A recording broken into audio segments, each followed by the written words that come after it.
প্রিয় ভাই ও বোনেরা, আসসালামু আলাইকুম রহমতুল্লাহি ওবারকাতুহ। আজ আমরা যে মূল্যবান দোয়া নিয়ে আলোচনা করব সেটি অত্যন্ত সংক্ষিপ্ত, কিন্তু এর ফজিলত অপরিসীম। দোয়াটি হলো সুবহানাল্লাহি ওয়া বিহামদিহি সুবহানাল্লাহিল আযীম আস্তাগফিরুল্লাহ। হাদিস শরীফে এসেছে, রাসূল সাল্লাল্লাহু আলাইহি ওয়াসাল্লাম বলেছেন, দুইটি বাক্য মুখে হালকা কিন্তু রহমানের নিকট খুবই প্রিয় এবং ওজনের দিক থেকে খুব ভারী। তার মধ্যে একটি হলো সুবহানাল্লাহি ওয়া বিহামদিহি সুবহানাল্লাহিল আযীম। বুখারী ও মুসলিম শরীফে বর্ণিত হয়েছে।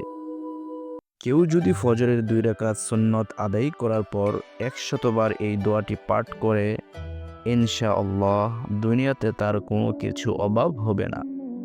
আর আলেমগণ বলেছেন, এই আমলটি যে ব্যক্তি প্রতিনিয়ত করবে, সমস্ত পৃথিবী তার কদমে মাথা নত করতে বাধ্য হবে। সুতরাং এখন বিশ্বাস রাখুন আর আমল করুন।